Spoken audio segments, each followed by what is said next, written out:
Basic first है बेटा, first semester में डिफरेंशियल कैलकुलस के अंदर सबसे पहला पॉइंट आता है बेटा लिमिट का।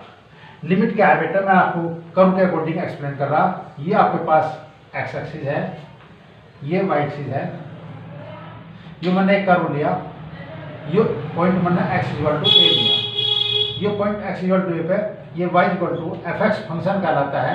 तो हमने बेटा इसमें एच जोड़ा ए में, तो ये x equal to a plus h आया, इसमें एच घटाया तो ये पॉइंट बेटा x equal to a minus h आया।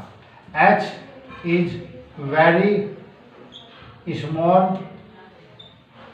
पॉजिटिव क्वांटिटी, ये वेरी स्मॉल पॉजिटिव क्वांटिटी है, यानी कि इसका मतलब है ये जो पॉइंट है, ये जो एक्स इक्वल टू ए पे यो ए प्लस एच ए के नियर पॉइंट है और यो ए माइनस एच भी इसके नियर पॉइंट है। इस पर फंक्शन की वैल्यू निकाल ली, इस पर वैल्यू निकाल ली। अगर इन दोनों ये दोनों वैल्यू इक्वल मिलती है तो लिमिट एग्जिस्ट कहलाते हैं, यानी कि इस फंक्शन पे y की जो वैल्यू है वह भी l है और y की वैल्यू दोनों l है, यानी कि x बराबर a माइनस एच पे भी फंक्शन की वैल्यू l मिली, a प्लस एच पे भी फंक्शन की वैल्यू l मिली। तो इसका मतलब है हम इसे कहते हैं बेटा लिमिट एग्जिस्ट। अब इसकी जो डेफिनेशन है ये तो मैंने आपको कर्व के अकॉर्डिंग बताया, अब कर्व के अकॉर्डिंग ये कंडीशन होगी, ठीक। अब आपके पास डेफिनेशन बेटा इसकी,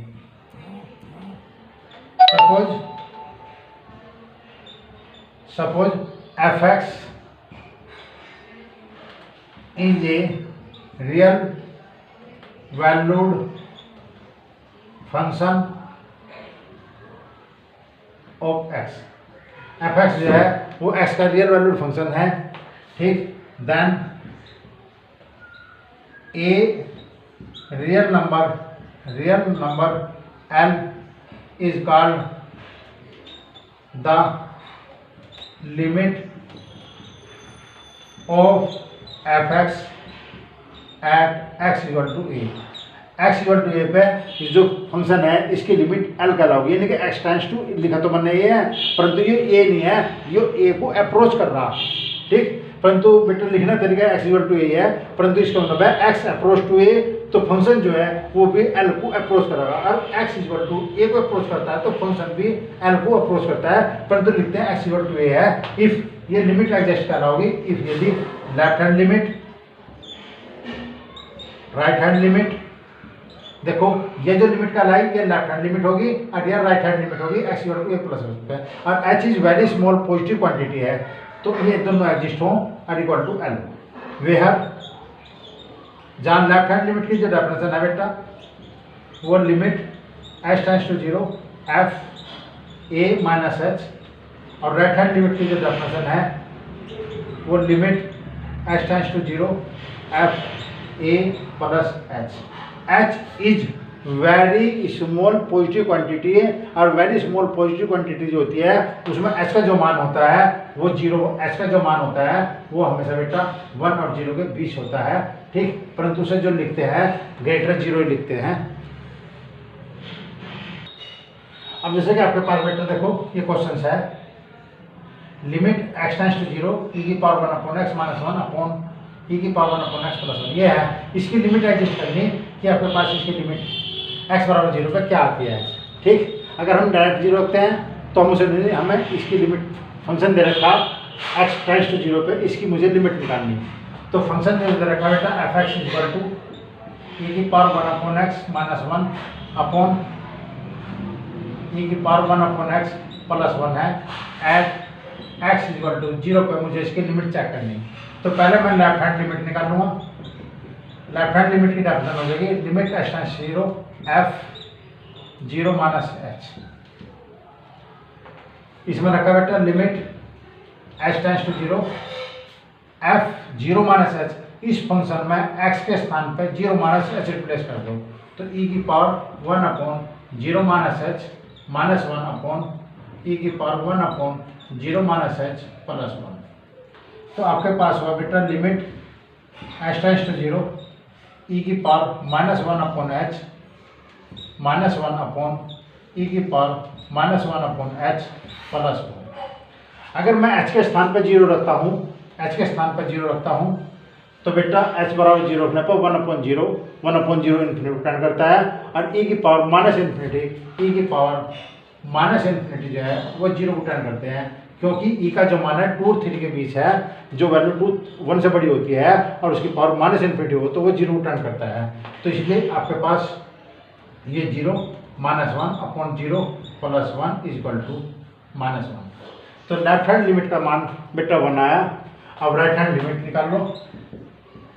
राइट हैंड लिमिट, तो limit h tends to 0 f 0 + h limit h tends to 0। हमने x के स्थान पे 0 + h रिप्लेस करा, तो आपके पास e की पावर 1/0 + h -1/e की पावर 1/0 + h + 1 निकालना। ठीक, तो आपके पास हुआ बेटा limit h tends to 0 e की पावर 1/h -1/e की पावर 1/h + 1। अगर मैं इसके स्थान पर 0 रखता हूँ 1/0 अनंत आएगा, और e की पावर अनंत का मान बेटा इन्फिनिटी का मान, e की पावर इन्फिनिटी का मान इन्फिनिटी को डिपेंड करता है, क्योंकि e का मान 2 और 3 के बीच होता है। तो ये आपके पास इन्फिनिटी के फॉर्म हुई। अब जब क्वेश्चन में इन्फिनिटी फॉर्म है, तो हम बेटा किसी रूल के अकॉर्डिंग ये तो हम इसे एक्सपेंड करेंगे, ठीक, या कुछ और प्रॉपर्टी लगाओगे, तो इन्फिनिटी इसकी वैल्यू नहीं है। अब इसे हम क्या करते हैं बेटा, इस 1 में e की पावर 1/h से ऊपर नीचे मल्टीप्लाई करेंगे, ठीक, और मल्टीप्लाई करके हम इसमें कॉमन लेंगे, और कॉमन लेकर देखेंगे इसकी वैल्यू क्या प्राप्त होती है। अब आपके पास बेटा लिमिट h टेंड्स टू 0, तो आपके पास e की पावर 1/h -e की पावर 1/h e की पावर 1/h, मैंने 1 में e की पावर 1/h से ऊपर नीचे मल्टीप्लाई करी। इसी तरह बेटा मैंने यहाँ करा प्लस e की पावर 1/h e की पावर 1/h। इसमें बेटा मैंने लिमिट h टेंड्स टू 0 निकाल लिया, e की पावर 1/h मैंने कॉमन ले लिया, यहाँ 1 बचा, इसे बेटा ऊपर ले गए, e की पावर -1/h।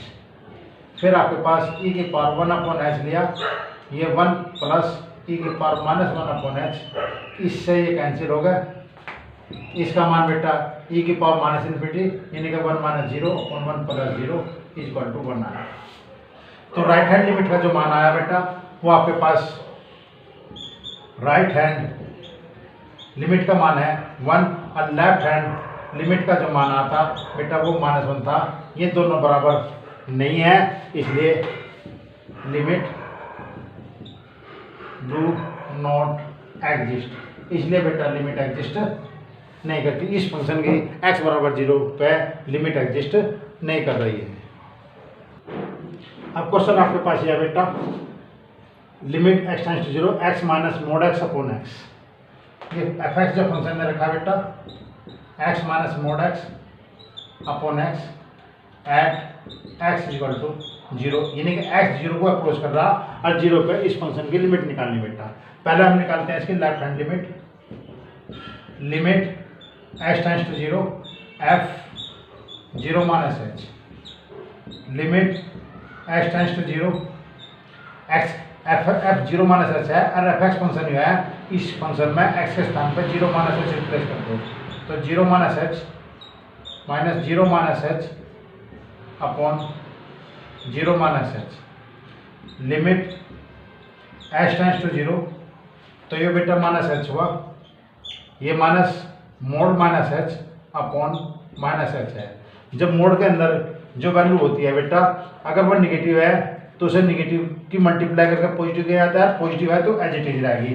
तो इसलिए बेटा limit h tends to 0, limit h tends to 0, यो -h है, माइनस इसमें -h है मोड के अंदर, तो माइनस की मल्टीप्लाई करके ये +h हो गया अपॉन -h होगा।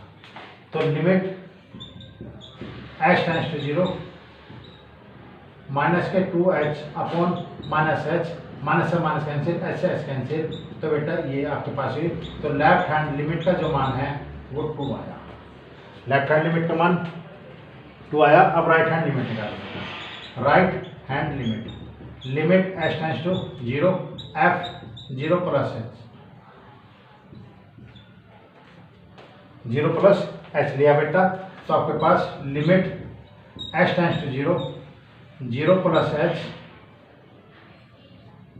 माइनस 0 प्लस h का मोड अपॉन h का, ये लिमिट h टेंड्स टू 0, ये h है, मोड के अंदर पॉजिटिव वैल्यू है तो वह एज इट इज रहेगी, ये h होगा, इस h से h कैंसिल होगा, लिमिट का मान रखने से पहले ये 0 होगा। तो राइट हैंड लिमिट का मान 0 है, लेफ्ट हैंड लिमिट का मान बेटा 2 आया, तो लेफ्ट हैंड लिमिट का मान 2 है और राइट हैंड लिमिट का मान 0 है, ये दोनों बराबर नहीं है, इसका मतलब है limit does not exist. Limit of f x at x is equal to 0 पे डू नॉट एग्जिस्ट, यानी कि एक्स बराबर 0 पे इस फंक्शन की लिमिट एग्जिस्ट नहीं होती। ठीक, तो बेटा जब भी कोई फंक्शन दे रखा हो और फंक्शन अगर सीधा अलजेब्रिक है तो हम डायरेक्ट लिमिट निकाल लेंगे, अगर वो फंक्शन सीधा अलजेब्रिक नहीं है, ठीक, मोड के रूप में फंक्शन है या ग्रेटेस्ट इंटीजर के फंक्शन है, तो बेटा हम उस फंक्शन में लेफ्ट हैंड लिमिट और राइट हैंड लिमिट निकालते हैं। अगर दोनों वैल्यू बराबर आती है उस पॉइंट पे तो इसका मतलब लिमिट एग्जिस्ट है, अन्यथा लिमिट एग्जिस्ट नहीं है।